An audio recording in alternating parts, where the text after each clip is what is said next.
when somebody says, "Tell me about yourself," a lot of times people may want to go in a chronological order about their career. Nope, that's not how you answer that question. It's something Interesting. simple. It's a very succinct, crisp answer around, hey, I've most recently been working on XYZ at this firm.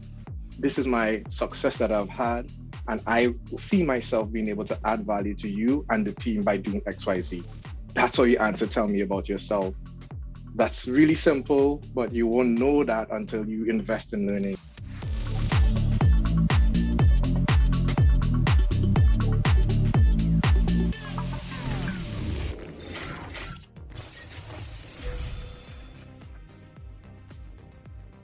Yeah, Anthony, thanks for coming on the show today. Excited to hear your story. Hey, super excited to be here, Mark. And firstly, I must say, I absolutely love what you guys are doing with this Caribbean podcast. I think being able to educate our Caribbean peeps and anybody that's interested in learning about the tech space is really critical. And I really appreciate the opportunity to share a little bit about my background. Fantastic. So tell us a bit, where you are in the world right now, who do you work for and what you're up to there? Sure. Well, I am currently in Seattle where it's not raining today. So super That's excited exciting. about that. Yeah. I mean, honestly, it only rains during the winter period, really. That's the main piece. The summers are absolutely beautiful. But yeah, I'm based in Seattle. Both my wife and I are here. We both were recruited by Amazon and we're still both at Amazon since 2017. And I'm a senior program manager leading the employee experience and trust for Amazon Music. I also am president of Amazon's Black Employee Network HQ chapter here in Seattle. So yeah, a little bit about my current status. Absolutely exciting. Amazon Music. Tell us about Amazon Music and what the team is up to there and what people should be paying attention to in the marketplace. Yeah, well, we've recently launched a really exciting app called AMP. And it's essentially a radio for anybody. Anybody could become a radio host through this app. Think of Clubhouse, but having the proprietary access to all of Amazon Music's catalog, and you being a host and being able to play that music. So it's definitely an exciting new launch. So I would recommend any of the listeners to check that out.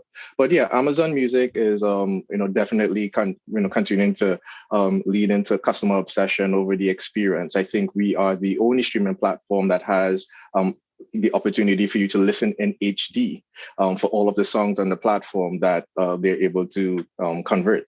So that's one of the benefits, is one of the benefits of Prime, that you get access, but to get the, some of the things like being able to skip to the next song, you got to have the paid service. So, if you're a music enthusiast, definitely check it out for the higher quality sound.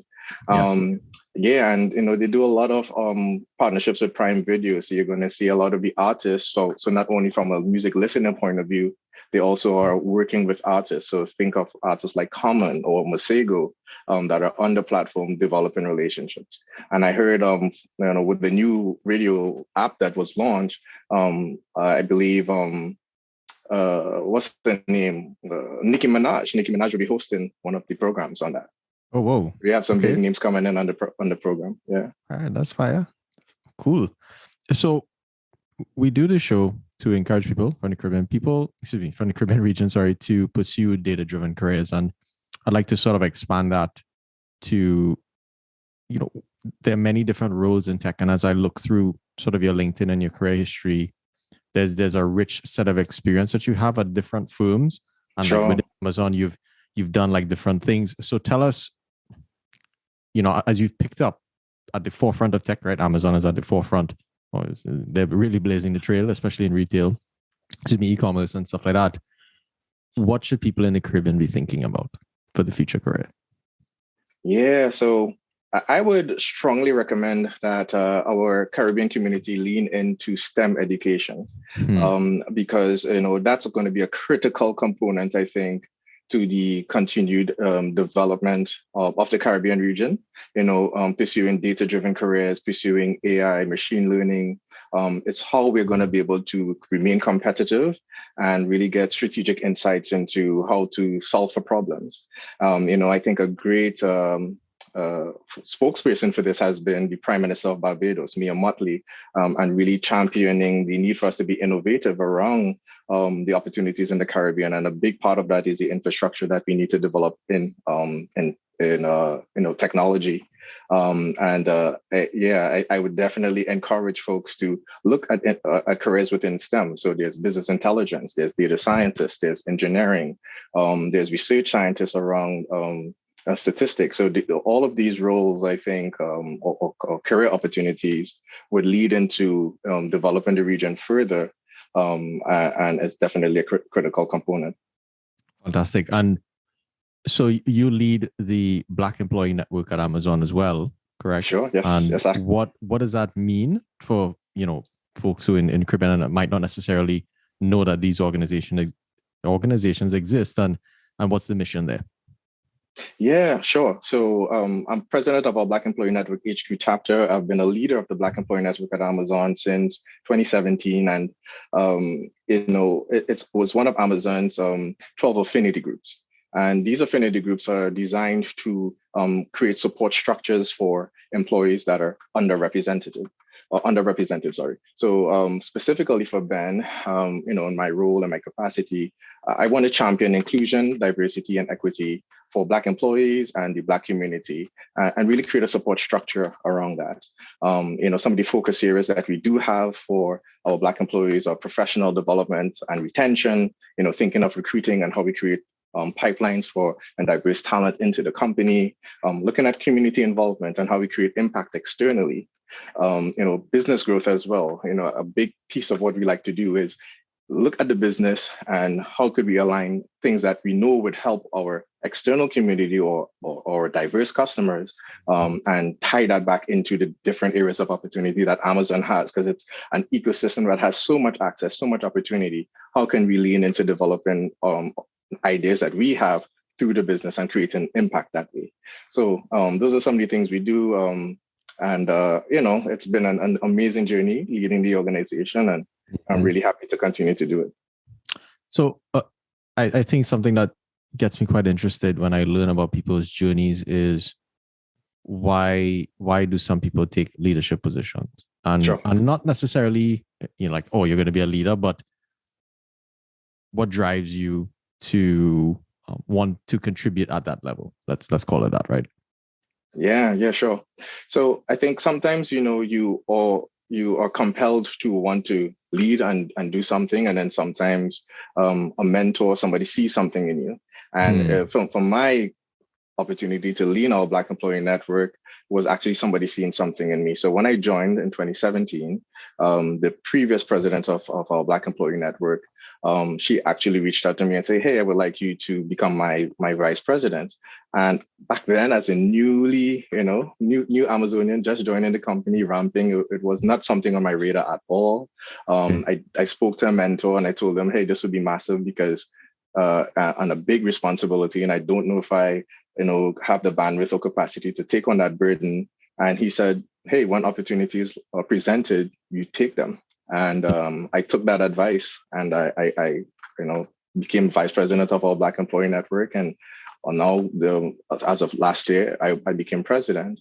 But through that journey, I actually really learned,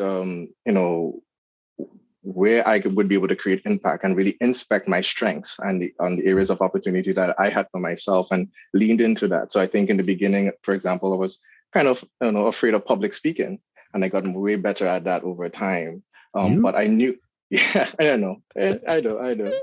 But it was intimidating at first because it was intimidating at first. But I think just leaning into what is going to make me successful, I think, as a leader, and the things that organically I had that worked well, I just leaned into that, really helped to really kind of develop those muscles further, and the areas of opportunity worked on them. So for example, with the public speaking, I joined Toastmasters, to kind of gain those speaking muscles. But I think once somebody saw it in me and I didn't see it in myself, I believed it too. And it just goes to show the importance of mentors and sponsors and stuff in your career. So there's lots to unpack there. So I want to make sure I say this correctly. Sure. So you said that someone saw something in you, and I think there's a quote that I heard a long time ago when I was doing my graduate studies that I didn't necessarily think that I could do it. So fairly similar situation, and I think it was Les Brown. It's like you have to believe in someone else's belief in you until yours kicks in. So given that statement, what were your feelings as maybe someone said, hey, you could do this, and you're like, all right, cool, I'm gonna jump in. What was that shift in mentality like? Yeah, so I had to do an analysis of the pros and cons of it. Okay. I was a leader of NSBE in college, so so National Society of Black Engineers. I served as senator for 2 years at City College of New York. So I've always had an affinity for supporting diversity and inclusion within the tech space. Even when I moved on, I was always part of organizations in some capacity doing leadership roles to support the organization. So I did an inspection of my current skill sets, my background, and I honestly did have a very strong why. I think when I joined Amazon, having, a lot of times in these corporate spaces, you are the only one. And it's really important to have a network of like-minded individuals to help you, that allows you to find and build community. And that was really impactful for me when I joined Amazon, having access to this Black Employee Network. When I went to a barbecue that they had, at the meeting, somebody there, an engineer, his name is Sebastian. He was like, "Hey, you should be networking director for Ben." And I was like, just the same way with the president. I was like, nah, I too new. I have to ramp. I have to figure out how I'm actually going to survive this, this monster that is Amazon and all the things I got to learn and drinking through the fire hose. But at midnight, I applied to the role for deputy director of networking, and I actually got elected. And then the president said, "Hey, I want you to become vice president instead." But yeah, it was really an analysis of, hey, what can I bring to the table, and can I see myself doing this? Talking to my mentor and getting their feedback. So my mentor was the CEO of the previous company I worked for called WealthX. Fun fact: he was the youngest Black chief information officer ever in the U.S. His name is Nicholas Rumbus, very cool. and he was chief information officer of WEP Carry and also chief information officer of Forbes as well before starting his own firm. So yeah, he gave me that feedback around, when opportunity presents itself, you should rise to the occasion. Don't shy away from it. And just for context, as president of our Black Employee Network, I have access to our CEO. So at the time, Jeff Wilkie, CEO of Consumer, was our executive sponsor. So I would have quarterly business reviews with him.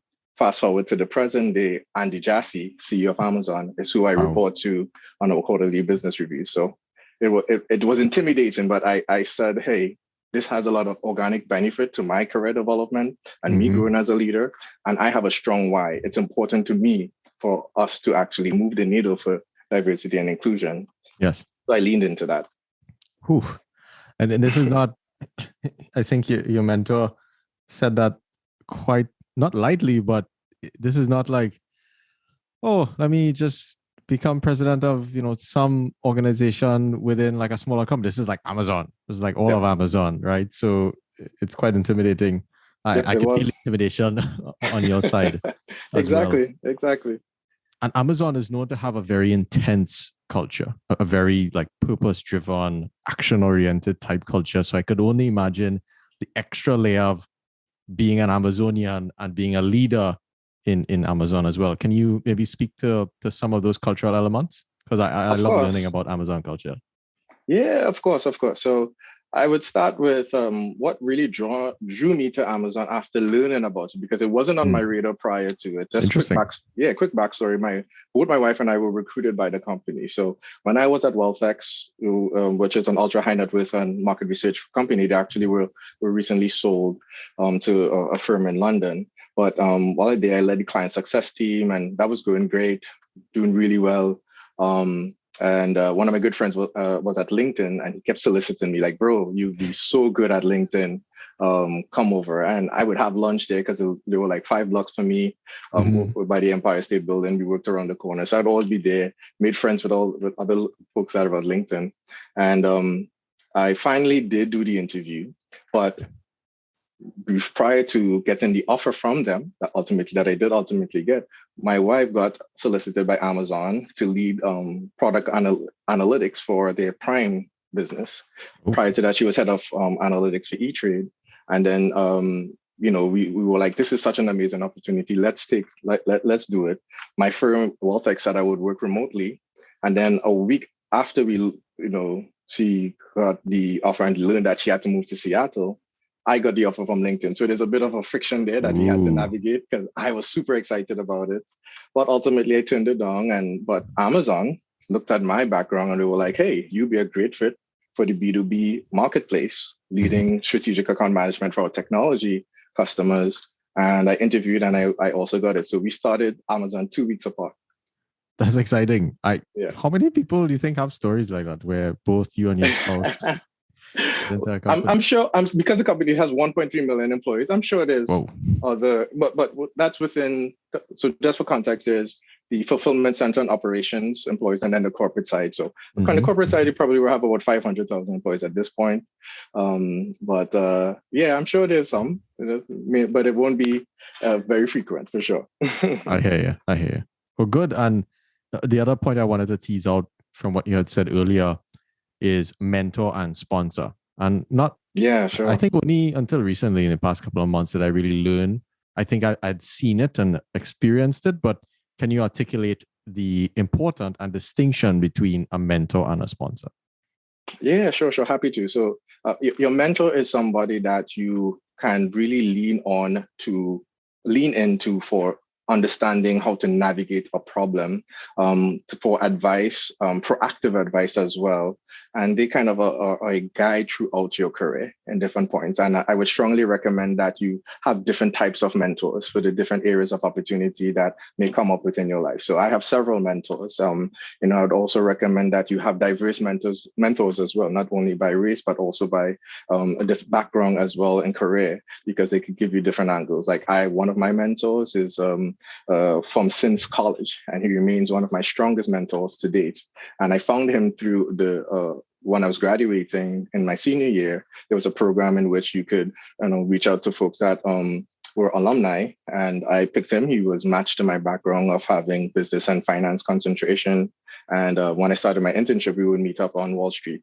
So the mentor is really somebody that acts as a guide, somebody you could lean on for questions, strategic advice, navigations of areas of opportunity you may run into. The sponsor, however, they are really someone that could actually have influence into having direct impact on your career. So, for example, if you have a sponsor and within the business that is aware of your work, in the rooms that you are not a part of, they could speak on your behalf and say, you know what, Mark would be an excellent person to take over this new initiative. I've seen his work in doing X, Y, Z. Let's bring him to the table. And they have the opportunity to directly influence your career.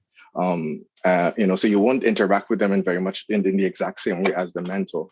In rare cases, the mentor could be the sponsor, but usually it's a very separate function. Wow, and that was very nicely articulated. And this is the kind of shit I wish they'd teach you in school. Like, yeah, man. Yep. Mentor, sponsor. Yep. I think I was fortunate because I had such a influential mentor so early on in understanding these things and the importance of networking. I think, just think of it, right? The reason I had that mentor was because I leaned into networking. And I would say for anybody listening, do not underestimate the power of networking. I think it's probably the most critical component of how you're going to be able to successfully navigate your career. For myself, it has time and time again, the ways in which I've been able to navigate Amazon and the opportunities before then was because I networked. Interesting. Okay, so I'm gonna put the post-it note for networking, and I'm gonna pull it out and stick it on different things that we're gonna talk about. Sounds good. So, happy to chat more. So tell us about your high school journey. What were you like in high school? I was a slacker, not probably the luckiest student ever, but by the grace of God, I was able to get through it, right? And friends, lots of Yeah, friends. yeah, yeah, man. Well, touch a little bit before high school because it's important Okay. too. Yes. I think I had a great support system. I think I come from a family of educators. So I'm from Trinidad Mm. and Tobago. If you hear the accent, that's where it's from. Big up any of the Caribbean folks, but big up my Trini Massive that's listening.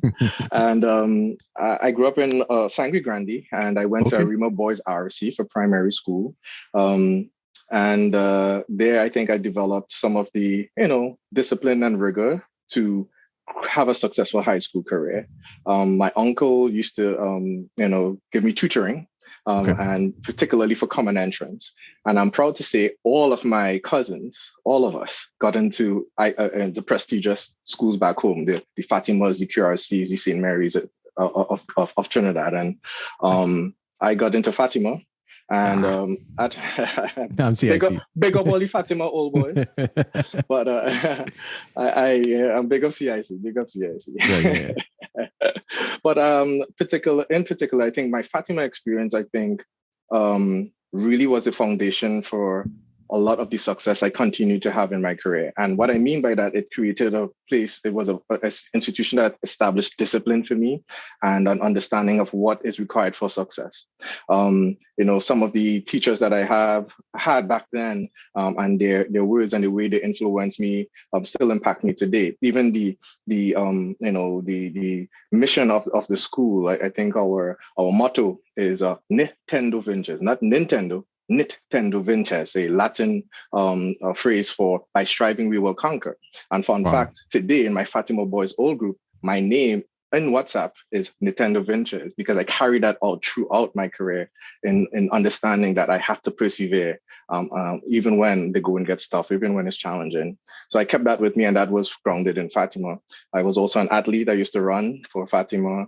I used to train with Memphis Pioneers as well. And being an athlete, I think, also helped develop that discipline muscle around working hard. When I went transition from Form 2 to Form 3, Fatima had a scholarship class for the Form 3 cohort where the top tier students would get put into that program. And I was successful in doing that.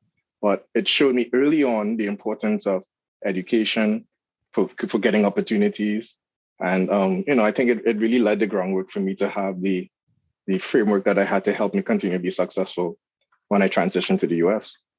Fantastic. So I wanted to highlight, you said the importance of education. So Yeah. I personally have done more school than I care to have done, to be honest. And I think for me, I look at it more so as a game, right? Here. So in a system, the system has certain gates, and you kind of have to do certain things to get through those toll gates. And I think education is one of them. What would you say to folks that they don't necessarily resonate really well with the traditional education system, especially maybe back at home, and how should they navigate that, knowing that this is a system, but yeah, if you get what I'm saying. Sure.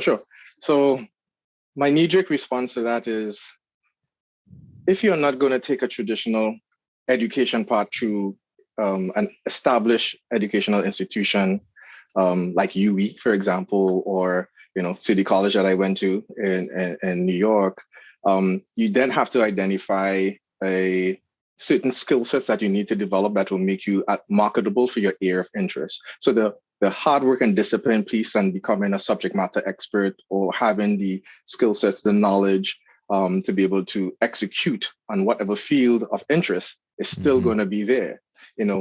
Especially in the tech space now, we're seeing more and more companies would actually take talented folks that are software developers that understand coding, that understands the different languages within tech into it without a bachelor's degree, but you're still going to have the capacity to meet the standards required for you to get into those engineering opportunities that are there.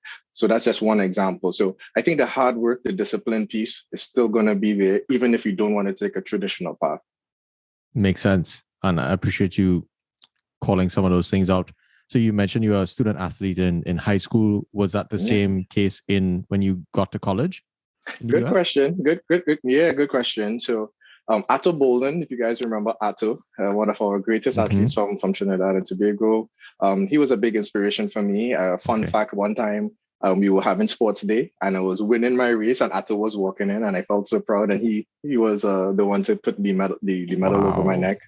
So that was a really special opportunity. I had two autographs, as I call them, on my spikes because I had him autograph my spikes twice on two occasions. And so I had big aspirations to represent the country in Carifta. So when I left Trinidad and left Fatima at Form 4, and we moved to the States migrated to the States with my mom and younger brother. And when I became, I don't know if how many folks are familiar with the experience of immigrants coming into the U.S., but a lot of times they may want to hold you back to the grade level that you should be. And I did experience that.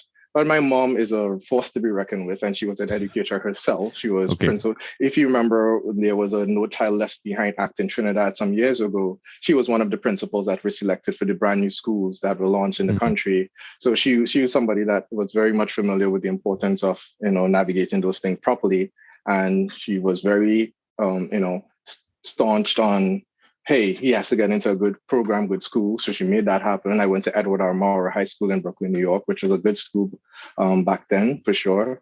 And she advocated for them to translate my credits into the school. So I came in as a sophomore and then got bumped to a junior within 2 weeks. Now, what happened is I wasn't accustomed to the weather, the climate out there in the US. So my school, unfortunately, did not have a track and field program. They did not have any sports. It was an art school. But I ran for Midwood High School, like a test run, and the coach definitely wanted me to join. I ran for another school called South Shore in Brooklyn. They were interested in me joining too. But I was getting sick when I tried to train because my body wasn't accustomed to it. So I actually stopped running. So I did not continue to pursue sports when I moved to the US because they used to train outside. And yeah, because I couldn't imagine training in the brutal winters of New York. Nah, I couldn't handle it. My body, I would get sick every time. What did that? So I had a fairly similar experience, but from an injury. So in college, I joined the rowing team. There's absolutely no rowing in Trinidad other than dragon boating, and rowing is a tall person's sport, not a short, person from the Caribbean type sport. Yet I found it was quite interesting from a discipline perspective.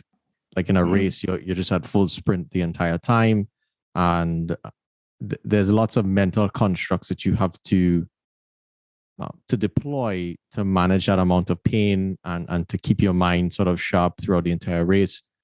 So tell us about what's your view on the importance of, I don't want to say playing a sport because some people may not have had the opportunity to play sport, but to pursue a physical activity such that you get to maybe practice some other types of discipline. Yeah, I love this question. So I work out often. One of my life mantras is healthy mind, body, spirit. If you were on my social media, basically every day when I post any of my workouts, I tag, my tagline is healthy mind, body, spirit. And I associate my mental toughness with navigating a challenging career or job.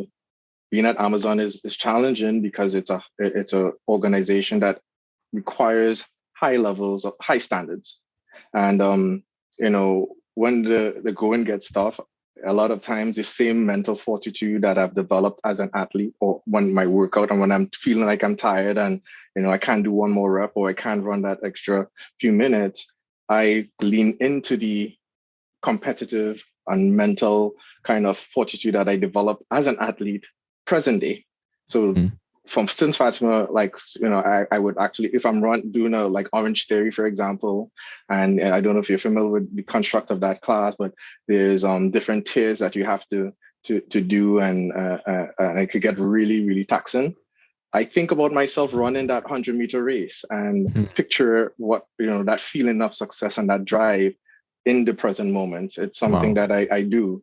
And that also translates into achieving success in at Amazon or any job that I am at, I say to myself, hey, working backwards on what success would be like, what do I need to get there? Okay, this is what I got to do. And just hold on to that desire the same way I would do when I was running that 100 meters or that 200 or that 400. I kind of like picture it. And it's something I kind of do to channel that success. Are you very good at visualization? To some extent, because I think it ties into my creativity. So something I didn't mention is that I'm a singer-songwriter. So I do reggae, soca, dancehall music, and a lot of that is of my creation is around, what do I want? What do I want my art to say? What do I want it to represent? So I kind of like manifest that in my art, in the song lyrics that I create. Yes, and building off of that particular thread of music and creativity, were you always musically inclined growing up? Good question. Yeah, for sure. Because in Arima Boys RC, in primary school, I actually entered an extempo competition, and I wrote an extempo at 10 years old. So I think it's always been part of me. And it's just something I absolutely love. It's definitely a passion, and I just try to find a way to integrate it into my life, even working in a corporate full-time role. Yes, and for those listening who are not from the Caribbean region, extempo to some degree is sort of our local music. Like you might hear soca internationally, but extempo is, in my mind, a very interesting way of expressing poetry to some degree. Like the lyrics are quite fascinating. Actually, tell us about extempo, and the reason why I'm asking that is I'm only as an adult, I'm appreciating the value of really writing well and what that can do for your career. So I think I have a deep respect for people who write things, especially creatively. So I'm all in. Yeah, so extempo was the mechanism by which we would storytell, especially in the older days of the development of calypso music.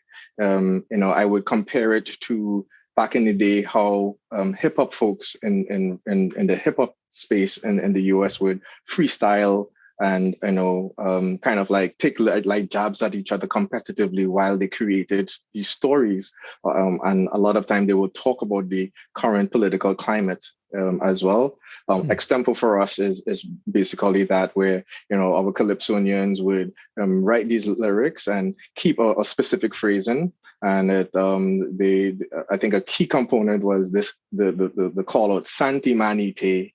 They would end it with that phrasing to highlight that they're finished with their clause. But it's just a really, really cool way of representing storytelling in a very structured way, and it also is competitive between the two calypsonians that are doing it. Wow! And are you doing this at 10 years old? Yeah, so I did an extempo when I was 10. I did my first extempo when I was 10. But I really think my main foray into like, hey, when I learned that I'm good at this was when I was 15, when I moved to the States. Me and a good friend, JP from Fatima, he moved to Philly. So we moved to the US around the same time, and he would come visit me in the summer.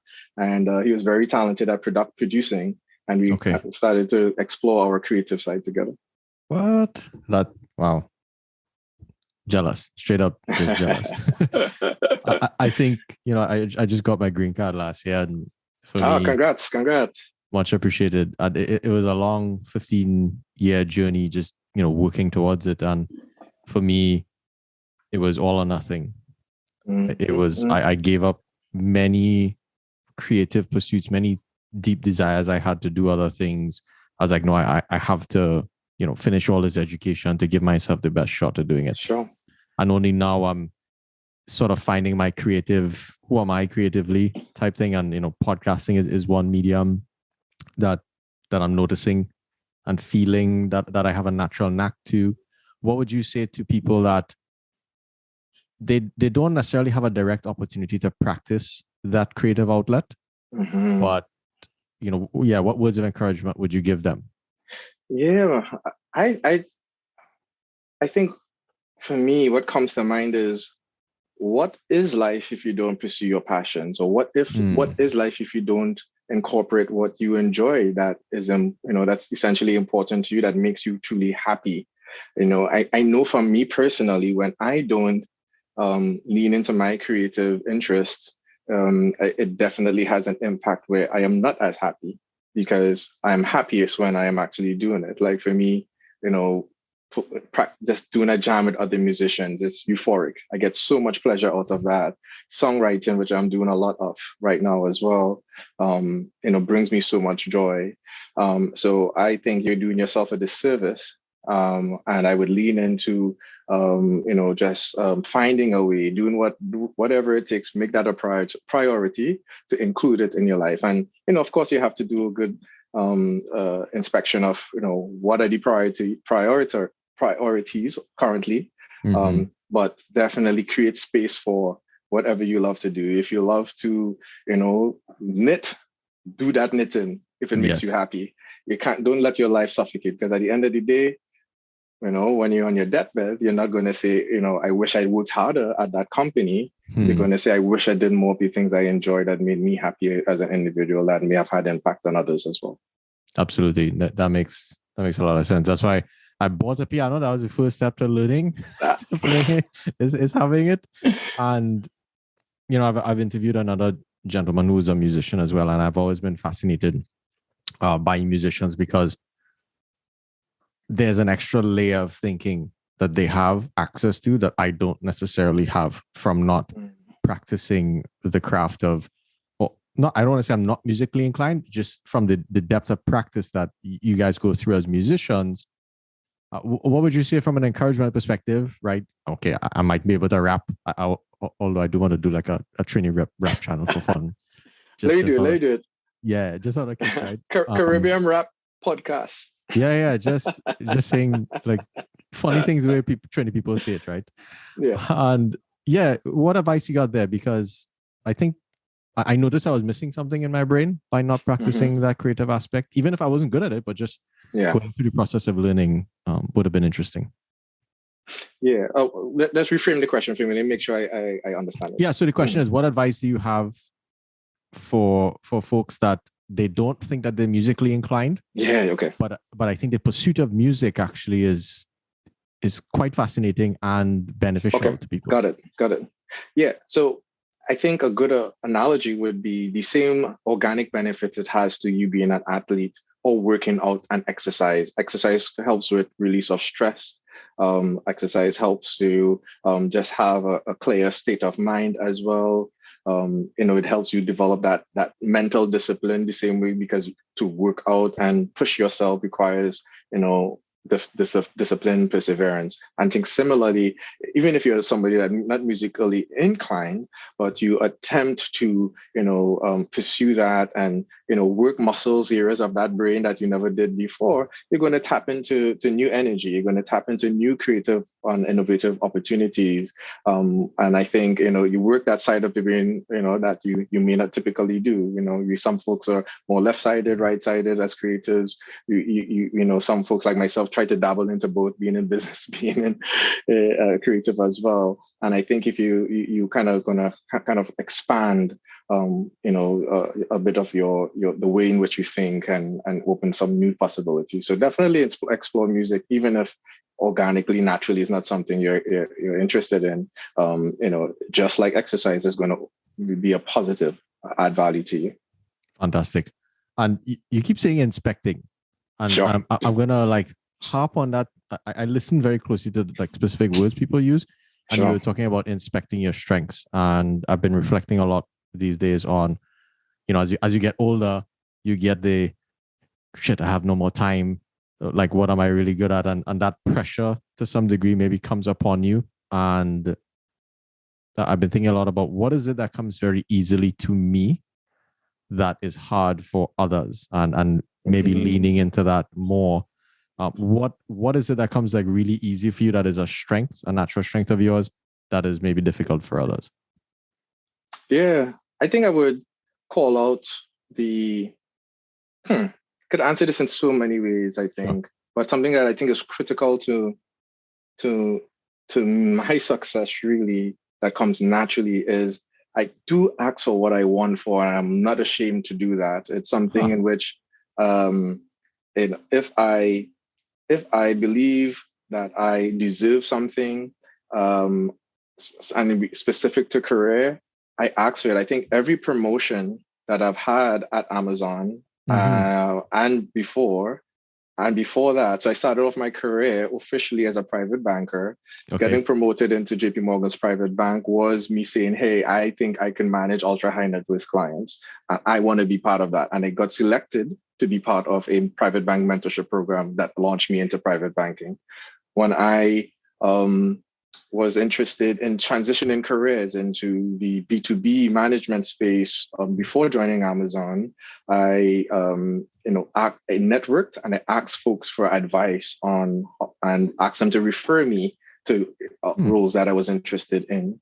When I joined Amazon, I said, hey, Mr. Manager or Mrs. Manager, I think I would like to be promoted because I have XYZ body of work and I think I'm deserving and I could actually execute on that next level. So I'm not afraid to ask for what I want. And I think it has helped me significantly. That's powerful. Straight up. Thank you, man. That's very cool. That was not the answer I thought was coming this way. And I'm even taking, some notes and sticking it in my pocket, so to say. Tell us about private banking and what you learned at that particular part of your journey. Because I think what fascinates me about rich people or high net worth people is that it requires an intense amount of discipline over a particular period of time to attain, different wealth like that. And we're not going to get into any arguments about, how, et cetera, but there's no denying to some degree, some level of incredible amount of discipline to execute to get that amount of wealth. So tell us about private banking and what you learned there. Yeah. So I think from the execution and success of the role, my core value system resonated, which allowed me to be successful, which is I have always felt that it's really critical and important to have a mutual beneficial relationship with you and your clients. So from inception of the development of any relationship with my clients, I was very much, let me make sure I understand what is important to you. I understand what are your pain points, what is success to you, and then I work backwards from that problem set to make recommendations. So there is not a misalignment and there's not wrong expectations being set going into the relationship. So being very clear about that was how I always operated, and it allowed me to immediately gain trust, which allows me to also grow the relationship. So when that client receives their bonus at the end of the year, working as that hedge fund manager or portfolio manager, they come to me and say, "Hey, Anthony, here, what could we do with this opportunity?" Because I've earned that trust with them. I think just analyzing my clients, I think many of them were just obsessed with their specific field. They also became subject matter experts in whatever areas that they focused on. Across the board, they were just very disciplined, very hungry, very passionate. But a lot of them also did have, again, opportunity that presented itself. Like I remember this young hedge fund manager, the way he got into the firm that he did was because he was working on this algorithm around this trade, and he presented it at a conference, and one of the portfolio managers at the firm, they came up to him and say, "Hey, I love what you did. I would love for you to come intern with us." Wow. So, again, being ready for the opportunity when it presented itself and rising to the occasion. So, and I think, being also very authentic in your why, as well as a banker, I wanted to help people actually be financially supported with the mechanisms that were available to them at the bank, and that brought me joy. So Yes. a big part of my why was, when my clients are happy, and there's something as simple. I remember one time, a client called me frantically, "Hey, my daughter needs to get access to money. How are we going to do that?" And being able to say, "Hey, calm down. I'm going to issue this as a private bank customer. You're able to extend a debit card. I'm going to actually have one of the local branches generate a card for her," and she was able to get that card to whatever transaction she needed to that was critical at the time. So, and that brought me a lot of joy. That brought him, like a relief, and I earned trust in that simple act. So, things like that are just critical. And tell us about the culture, not necessarily culture of banking. I admire the intensity of focus of banking, and Sure. I'm always fascinated to talk to people who have been in that industry. What did you kind of experience from that, like work ethic? It's very clear that you're very good for your clients, and I'll dig into that more after, actually. Sure. Yeah. So to break into that career, it requires a rigorous test. So private bankers are licensed professionals. Yes. And you have to get the SEC, Securities and Exchange Commission licenses, or FINRA licenses, which is a regulatory body of our financial services here in the US. And it was so when I graduated, this was my first career outside. So I graduated from college. Well, in college, I was fortunate. I graduated in 2008, one of the worst economies, if you remember, because of the mortgage crash that we did have back then. But I was fortunate as I had a paid internship with the New York City Transit, specifically in the corporate communications engineering capital program management office. So I did that. When I graduated, I was already an intern.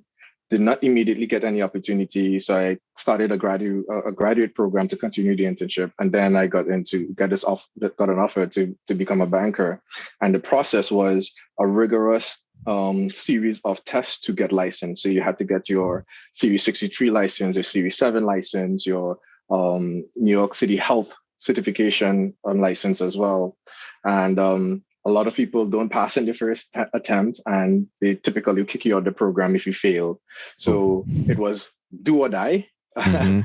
And luckily, I got through. I was successful in passing all of my tests, and I started banking. And I think it's a very rigorous space to be in because it's so compliance driven. Like you can't say, even the type of speech you use in email, like it will be flagged by the back office if you use certain words. You can't, it's very specific language. You can't solicit over email. Those conversations have to be in person. I think if you don't have integrity, that could be a challenge because you would lose trust with your client. So again, just back to what made you successful is really having that authentic understanding of what they need to be comfortable with making the investment, and giving you their most prized possession for a lot of folks is their money, and that's so important to how you navigate this life, right? So there's that. It's very competitive as well because you're competing with everybody for the same clients. I didn't realize that. Oh, interesting. Yeah, well, if there's a finite pool of wealthy people. True story. And therefore, as you look at the social networks, your client might be connected to somebody else because they work at the same firm, but you're both targeting that same firm to get those quote unquote wealthy traders that would give you their big bonuses to invest for them or keep the assets with us. So it's definitely a very competitive, but that was the joy of it. Like we love the health. It was healthy competition. Who going to be banker of the month? Who going to get the biggest trade? Who going to bring in close the biggest mortgage? Home equity line of credit. That was fun, and I enjoyed that a lot. It seems you thrive under the competitive environment. It looks like it. From afar. In a sales role, you have to. Yes. Yeah. So you said the magic word, sales. So I have a deep passion for sales, even though I'm, quote unquote, a data scientist. I come from a family of great salesmen. and sales is called salespeople. Actually, that's roll with the times. And what would you say to people listening about sales? I think it's actually one of the most underrated skills, and I think many people have a negative connotation against it. But if you're good at selling, sky's the limit, right? So I would reframe that and say it is actually one of the most important skill sets a leader could have, because they represent the company. And if there's going to be buy-in for that vision for that company, you are a salesman or woman, right? Any great leader has to sell their vision. So that comes into play in getting, winning friends and influencing people.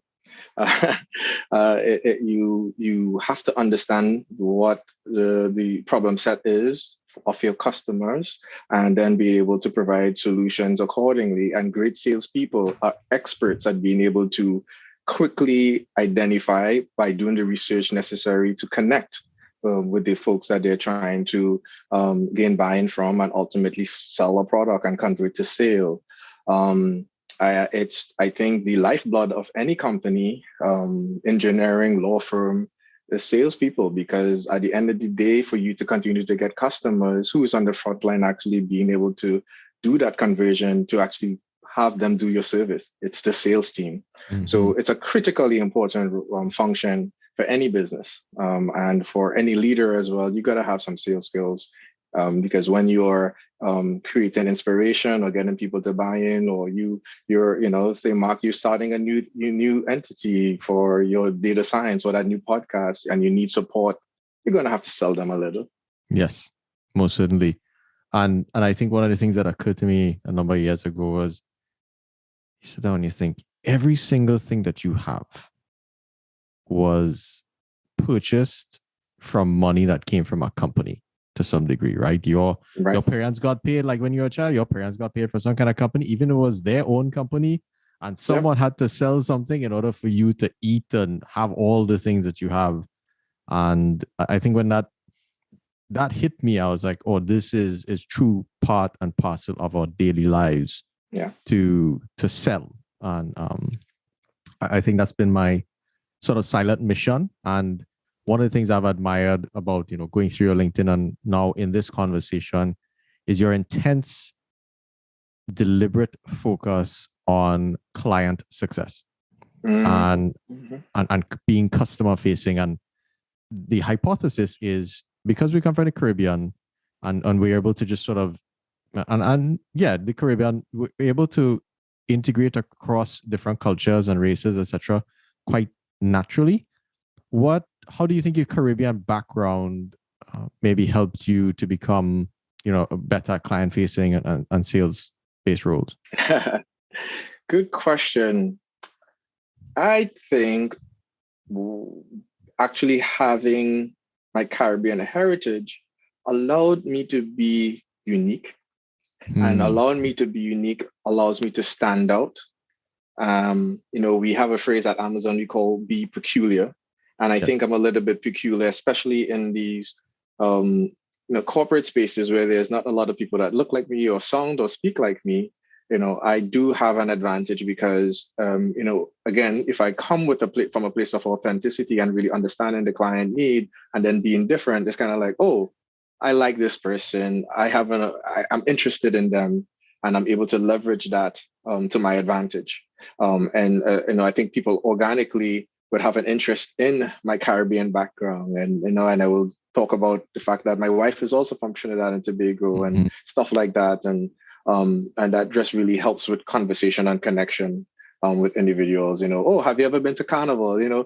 So that's, I think, in my sales conversations, using my unique Caribbean heritage to spark interest and just connect and share about my culture helps to draw in clients a lot of times. And even today, like, I don't know if you remember, but I kind of mentioned, when you hear this accent, it's from Trinidad and Tobago. That always piques interest with folks that are not from the Caribbean, that is not familiar. They join, oh, he's different. Oh, that's such a nice accent. And they're drawn in. So I do use it to my advantage and trying to build connections with folks. Yeah. And I've always I've always leveraged it, and I think a lot of my success has come from, you know, one of my key contacts that I met, Larry Hercules. We just went out to San Francisco, my friend and I, and you know, we naively thought you could just walk into a coffee shop and get funding for a company. Like, this is shit you see on TV, and you try to go do it, which was stupid in itself. And I went to a Black networking event, and you know, we didn't know anybody out in California, but I hear the accent, and I walk up to him and I was like, "Hey, what part of Trinidad are you from?" And he just kind of looked at me, and that particular connection led to everything that is now, which was nice. 5 years, actually almost 7 years later. It was when I met him, right? And I was able to connect him with a friend of mine, Cal Maloney, who's running Tech Beach Retreat. That's like the big conferences in Jamaica. And by even meeting another Trini, by just listening to the accents. I went to a NESB conference, actually, and I walked up to the Twitter booth. I was trying to interview, and I heard this guy's accent, and I was like, "Hey, you know," or he heard my accent, and he was like, "You from Trinidad, so and so?" And I get to talking. He had family, and he used to visit, and he was the director of engineering at Twitter. I introduced him to Kyle.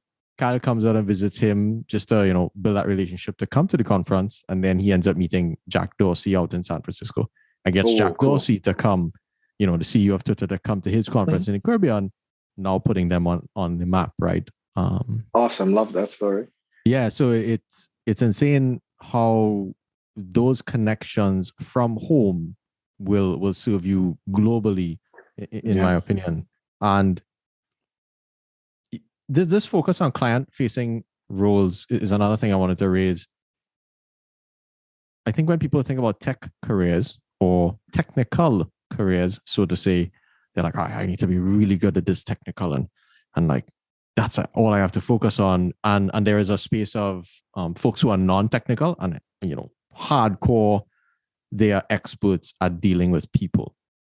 And there's the stereotype that technical people can't deal with people. And then there's a space in the middle where you can both do technical and customer facing. And that's where I've been able to leverage, you know, a lot of stuff in my career. And what's been your experience of, you know, dabbling on both sides and seeing others leverage that as well?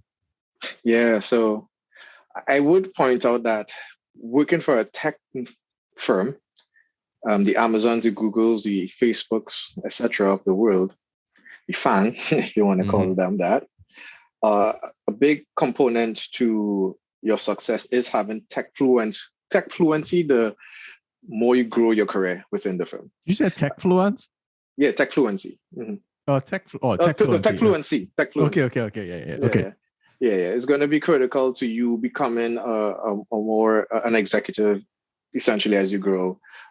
So there is a bias there, if you want to be a leader in a tech space. But it shouldn't you shouldn't be intimidated by being within a tech space, because there's so much functions to a company, right? So if you think about any of these firms that I mentioned, there's an accounting part, there's a legal component, there's an HR component.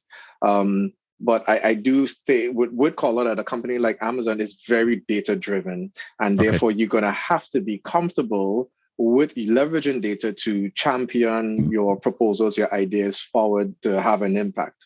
So, you know, a critical piece to being an Amazonian, for example, is quantifying your success and what is the data that you're using and what are the insights that you gained for this proposal to get buy-in and consensus from leadership to move forward with whatever initiative. So you don't have to have, you know, and not everybody has to be an engineer to get into any of these tech firms, but you're going to have to develop an affinity for data and being able to generate insights from that to become successful once you're in. That's an excellent point to call out. I didn't necessarily realize Amazon was that data driven across different functions. That's very cool. So something is really important that you called out is the importance of writing.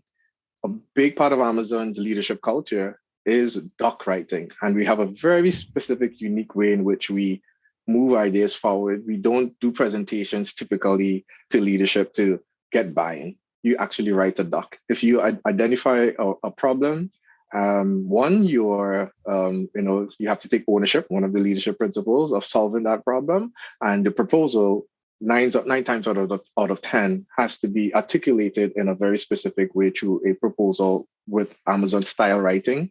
A mechanism uses PRFAQ, press release frequently asked questions. That's the type of document in which you paint a picture of what the big idea would be and the current state of how's the solution that you're presenting, what that end result will be. What is that working backwards end state that we would like to see? And then at the FAQ section, you start really diving into what are the mechanisms and how you're going to solve it. So It could be consensus and buy-in, and the business leaders could inspect the path to success that you're presenting. Whoa, that's, I've heard of that. Like, I guess before every meeting, people take time to read those particular documents, but I hadn't heard of the PRFAQ style and to some degree how in depth it can be. Wow. Yeah. And would you consider yourself a really good writer? Like, just from all of this stuff that you've done, songwriting and those types of things? Yeah, I'm a decent writer. I think I would want to recognize that I need to continue to grow and develop. But I'm a decent writer for sure. When you're in school and you're going through like, literature class and English class and things, like, were you like super engaged into it, or were you typical? Yeah. Like, I don't need to learn this. I think I was gifted in creative writing. And the reason I could call that out for sure, I think at 10 years old too, around that same time I wrote the example. Yes. In standard 3. I will share this experience. I won't share too much detail about it, but I will say this. At that age, I did a creative writing composition called My Dog Thunder. And when I wrote it, the teacher said to me, "You didn't write it."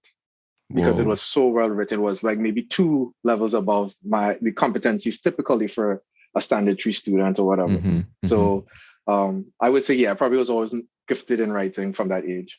But creatively, for sure. Creatively. I see. Makes sense. So, we talked about when you're at a private bank at JP Morgan Chase, and then you went to this company called WealthX. Tell us about your experience there. It seems very mysterious, like just seeing WealthX, like, oh, what does that mean? Yeah. So WealthX was bought by, if I'm not mistaken, Euromoney. It's a London firm based in London. But WealthX, I actually absolutely loved my time with them. It is an ultra high net worth market research firm. And what we did have was a proprietary model for assessing individuals' wealth. So what is ultra high net worth? Well, our definition back then was that the individual has 30 million or more of aggregate net worth.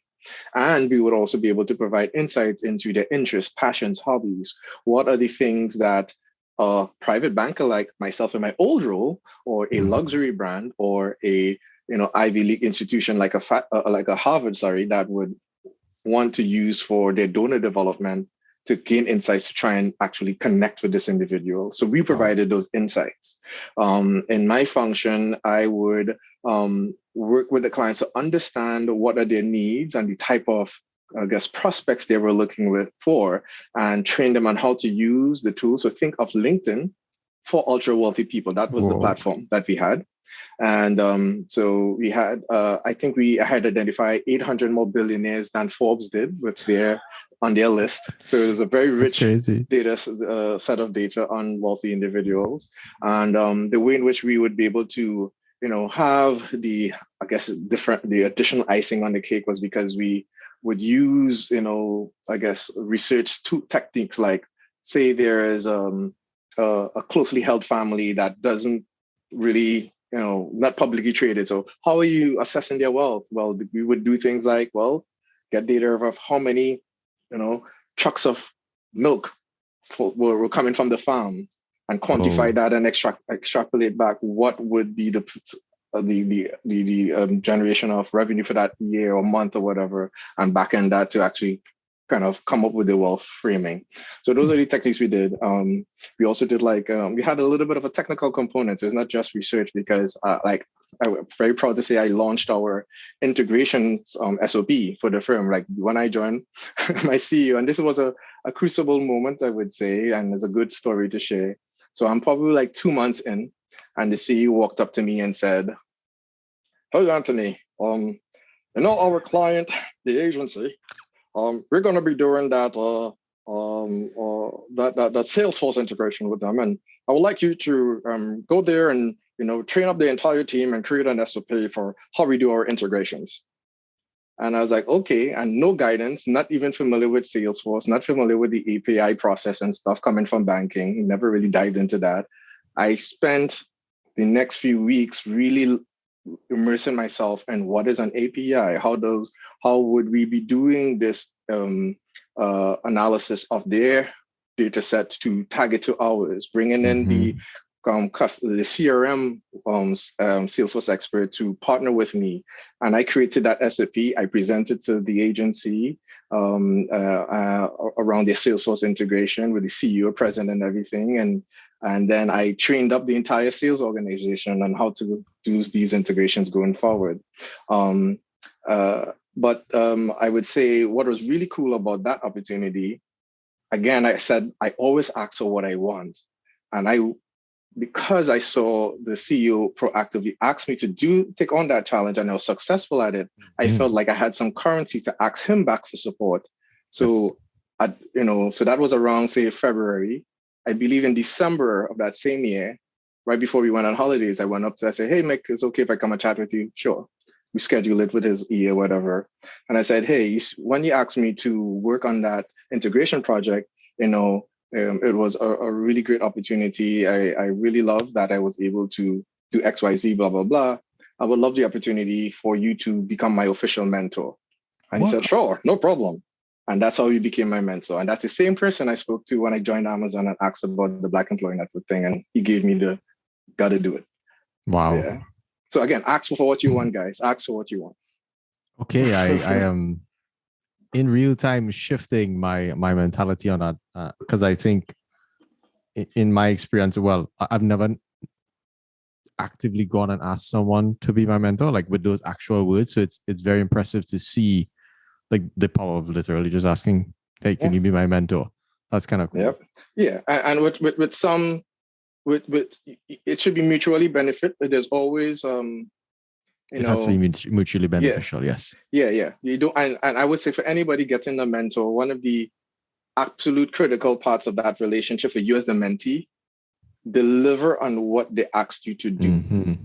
They immediately lose trust and the relationship is diluted. If they tell you what to do, you meet with them the next month and you took no action, or if you guys meet, 3 months later, whatever is the, cadence of engagement, and you don't take action, then what's the point of the relationship if you're not actually executing on their advice? So definitely, have some integrity with the relationship and say and do what they ask you to do, so that they feel good that their investment in you is actually having some fruition. That's an excellent point, and I had never necessarily tied it back to losing trust.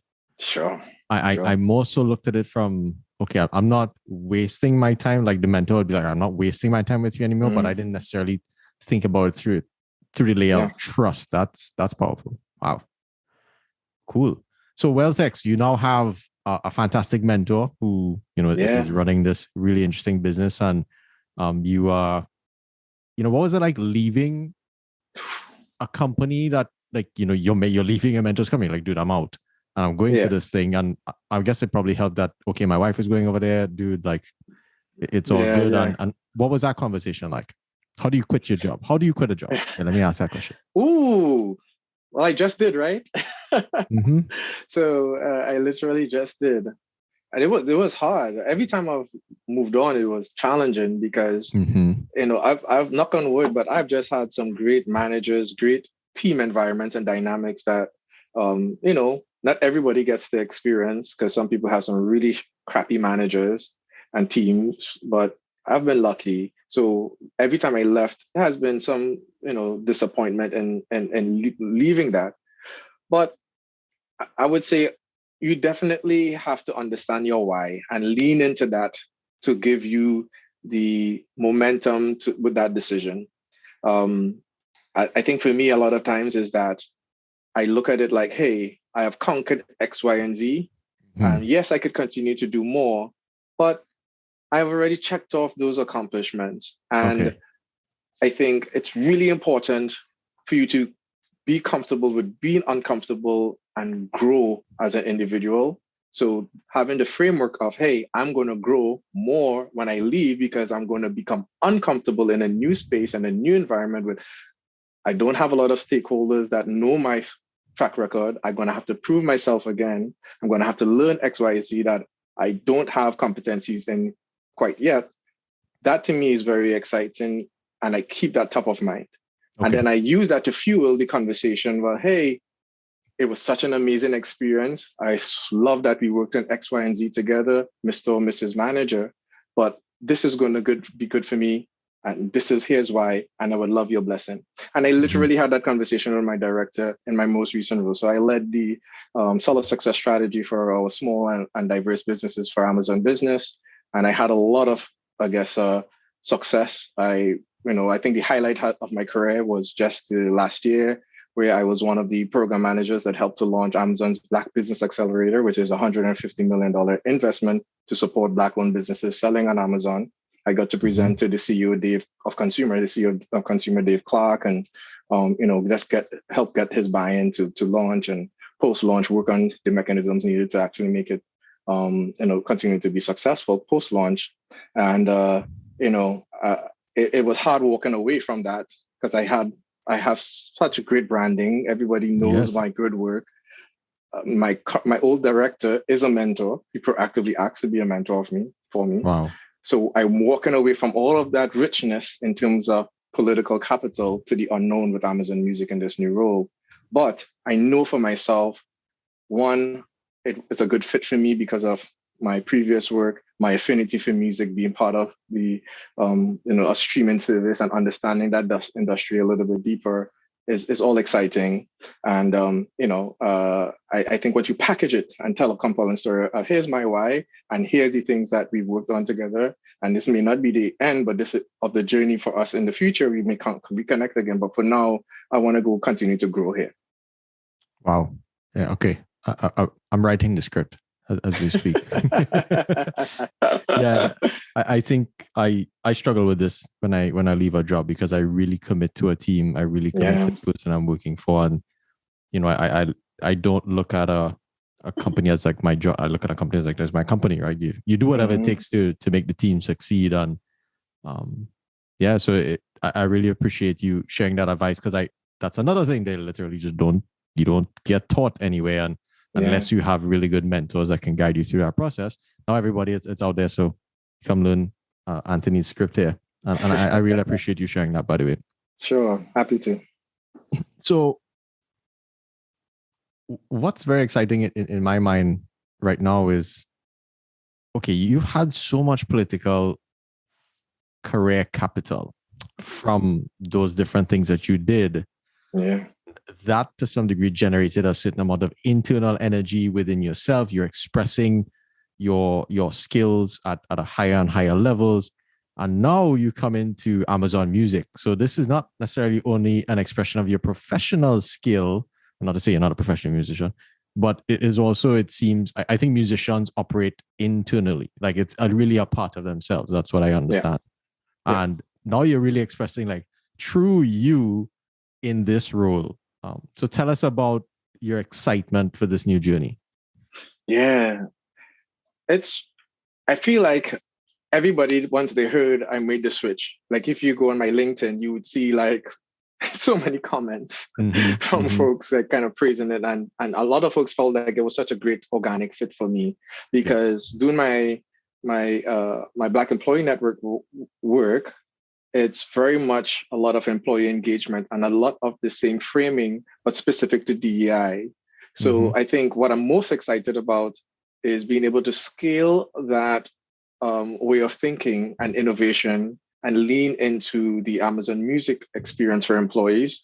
So that's really cool. So Amazon used to have 14 leadership principles. They've launched 2 more. So we now have 16. And one of them is called the Earth's Best Employer. So my role is specifically charted around that leadership principle for Amazon Music employees.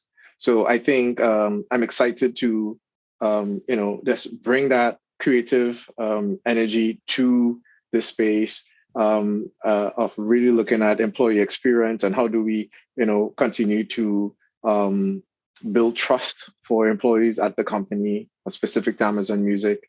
And then I think with the Great Resignation, there's something that I was watching one of my good friends who's also an Amazonian. And one of the things he did during the pandemic was, look, I can't connect with my friends, but I'm going to connect with them through impactful conversations, very much like the one we're having today. So he would go on LinkedIn and do these lives with people within his network. And one of the series, in that series, one individual, he used this phrase, what is going to be your post-corona pivot? Ooh. We all had this time to reset, really inspect what we would like to do with our lives, and what is important to us.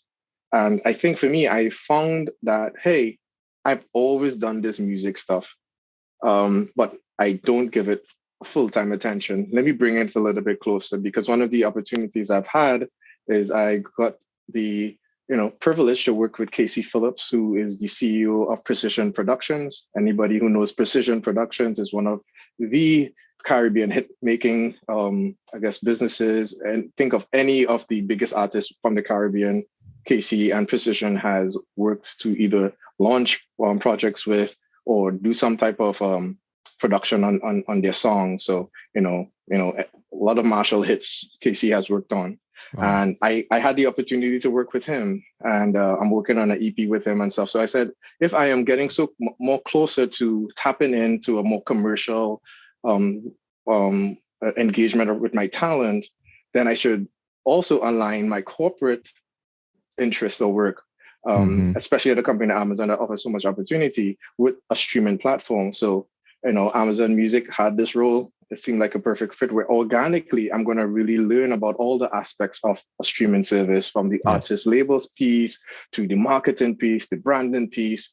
How do you develop an artist? And my intention is to, one, milk that opportunity on education for my edification as an artist, as a songwriter, and then to really lean into, okay, where do I truly want to be within the music space? Because, I'm doing the employee experience program management opportunity, which is great, but could I even get more closer? And my hope is that through this journey, I would identify those opportunities. One of the things that's coming out in some of the things that you're sharing is this notion of mutually beneficial. And I think oftentimes when people maybe think of their career, and even as you're saying it real time, you're like, all right, I got to get this position. And this is like, all right, I got to get that. I'm going to probably get that pay.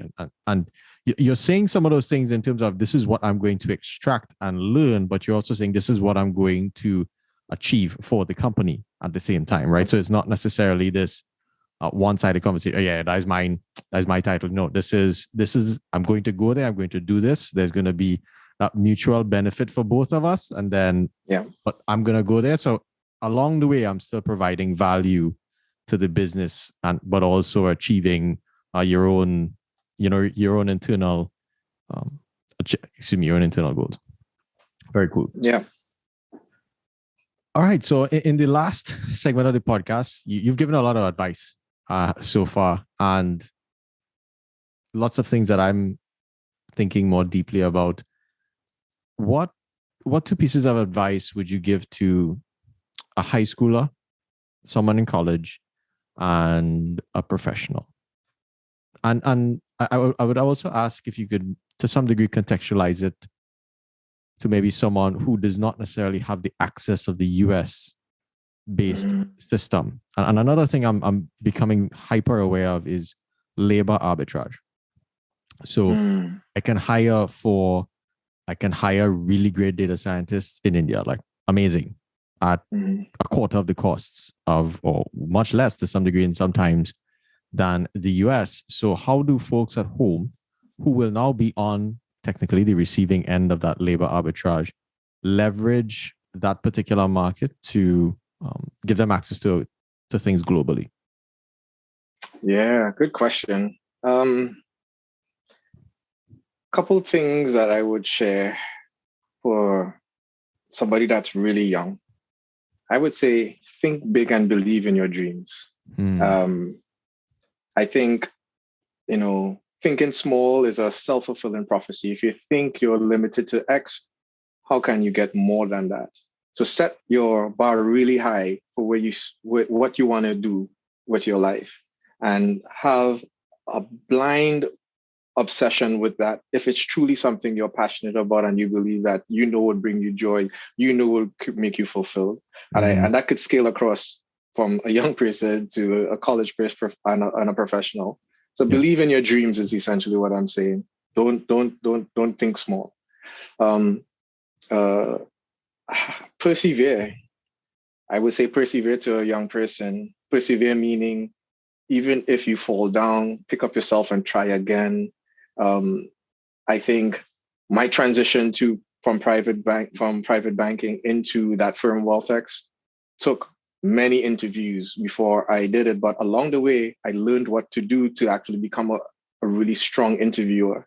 So I kept trying, and I want to share this. I'm going off a little tangent, but because I learned how to interview well, I'm able to manifest a lot more opportunities, and that was along the process of failure with the interviews that I didn't do so well.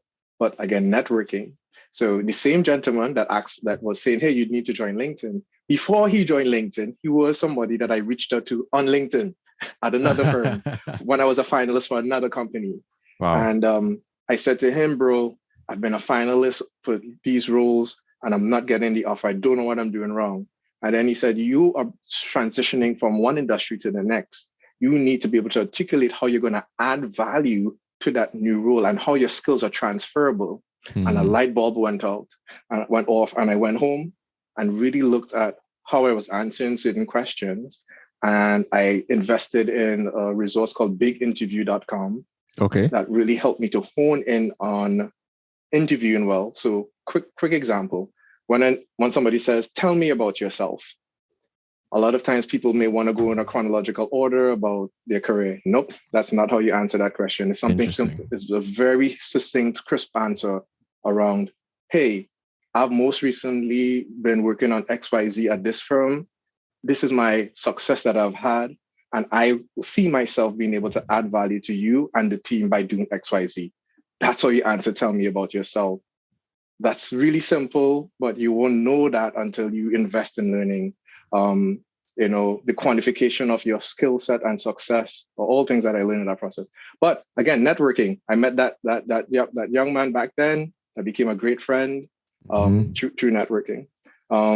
So yeah, back to the advice: persevere. Don't believe in yourself, and don't let naysayers, say differently. I will share some lyrics from a song that I wrote around perseverance. "Persevere and work even harder. Courage and bravery like a soldier. Emancipate your mind and think bigger. Meditate, concentrate, become greater. Never give up. Conquer all failure. Ignore, reject, trample them haters. Knowledge and wisdom will build up character. In your present, prepare for your future." All right.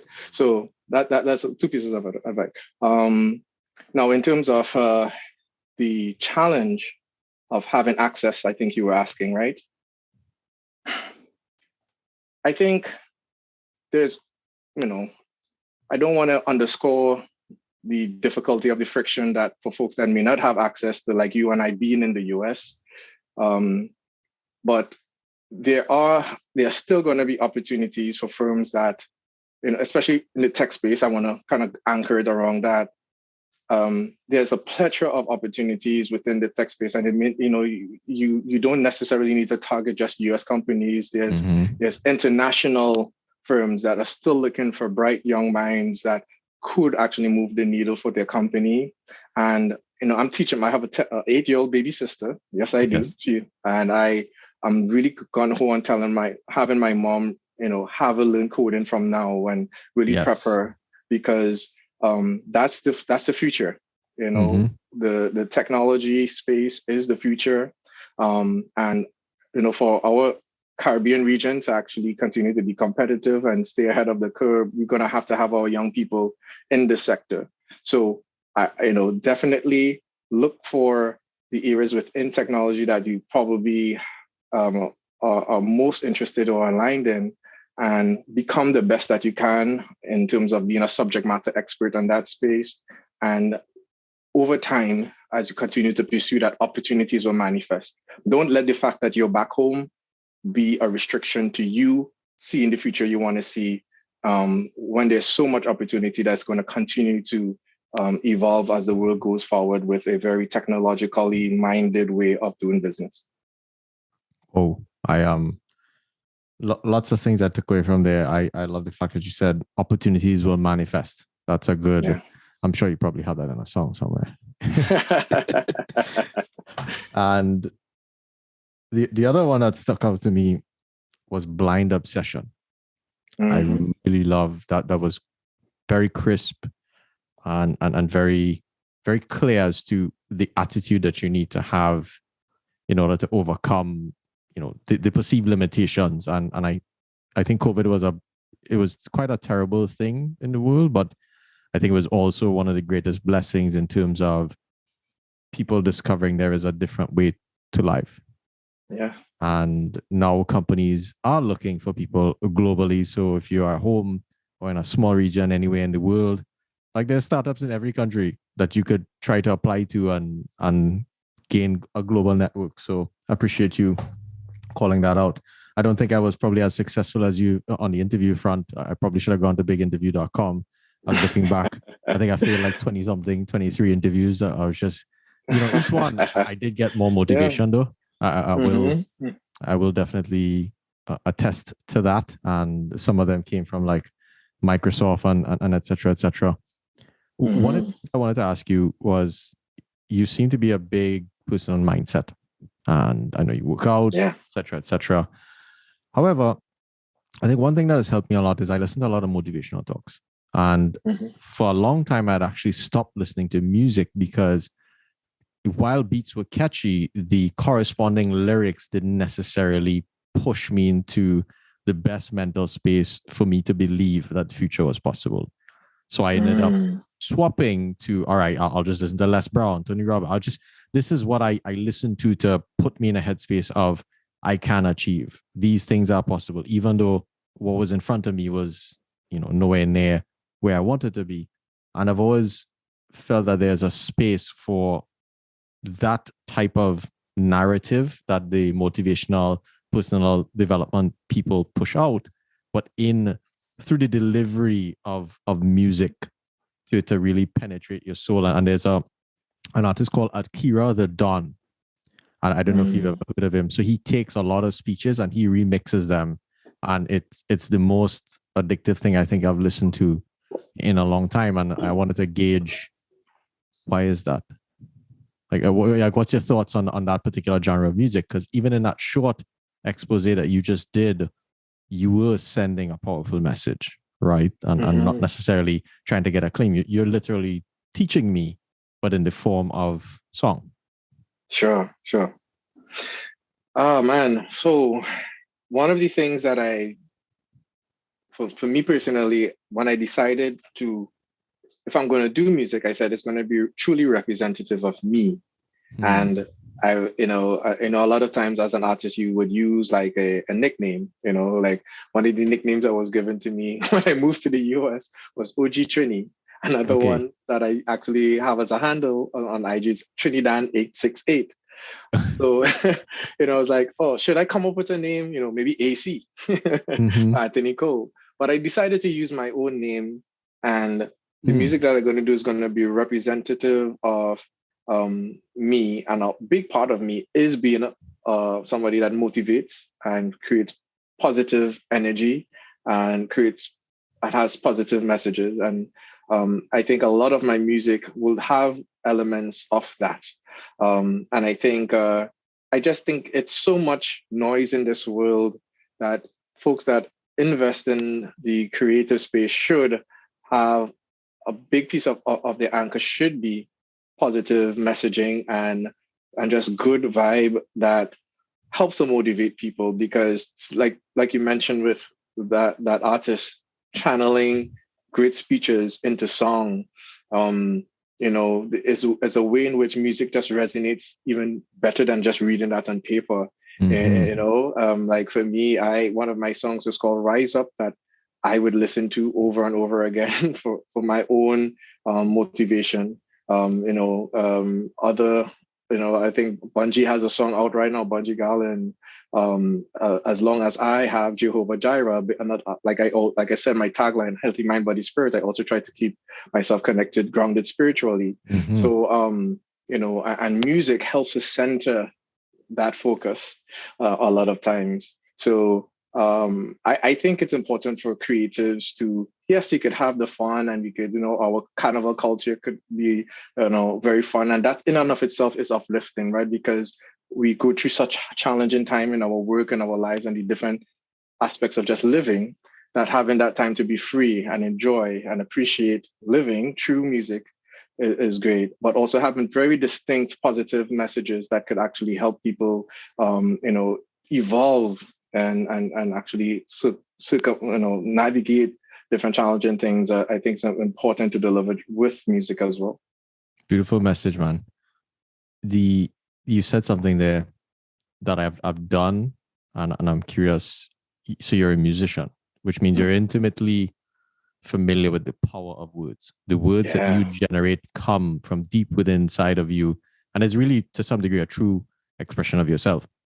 So in my early 20s, when you get a hard breakup there, you thought things was gonna go good, and you get mashed up. And there was a book called The Traveler's Gift, and I don't know what led me to do it. I recorded myself reading this book, and I listened to that thing for the next decade every day.